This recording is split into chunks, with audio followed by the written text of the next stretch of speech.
মহাভারতের সবচেয়ে বড় বিতর্ক।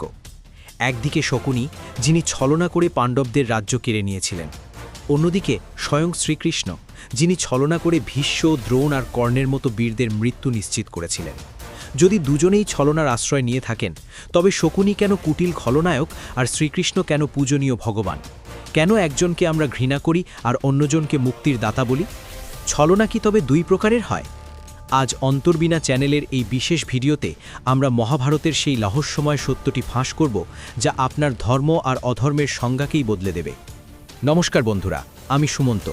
অন্তর্বীণা চ্যানেলে আপনাদের স্বাগত। বন্ধুরা, এই প্রশ্নটি আমাদের অনেকের মনেই জাগে।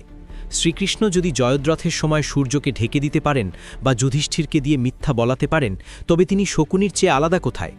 কেন ইতিহাস তাঁদের দুজনকে দুই আলাদা নজরে দেখে? এর উত্তর লুকিয়ে আছে তাদের ছলনার উদ্দেশ্য এবং ফলাফলের মধ্যে। চলুন গভীরে যাওয়া যাক। শকুনির ছলনার মূলে ছিল ব্যক্তিগত প্রতিহিংসা এবং অহংকার। তিনি চেয়েছিলেন নিজের পরিবারের অপমানের প্রতিশোধ নিতে, একটি সম্পূর্ণ বংশকে ধ্বংস করতে। তার ছলনায় কোনো করুণা ছিল না, ছিল কেবল অন্ধক্রোধ। অন্যদিকে শ্রীকৃষ্ণের ছলনার মূলে ছিল লোক কল্যাণ এবং ধর্মরক্ষা। সহজভাবে বলতে গেলে শকুনি ছলনা করেছিলেন অধর্মকে জেতাতে, আর শ্রীকৃষ্ণ ছলনা করেছিলেন অধর্মকে রুখতে।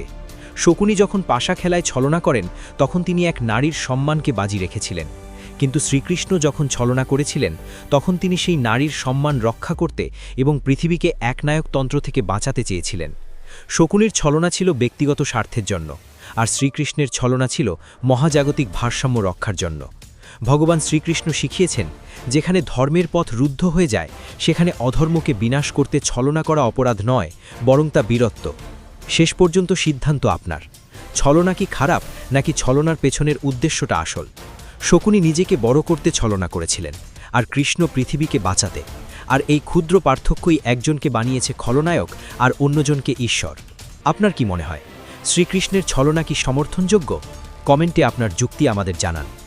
ভিডিওটি ভালো লাগলে লাইক করুন এবং মহাভারতের এমন গভীর বিশ্লেষণ পেতে অন্তর্বীণা এখনই সাবস্ক্রাইব করুন। আমি সুমন্ত। দেখা হবে পরের পর্বে। ধন্যবাদ।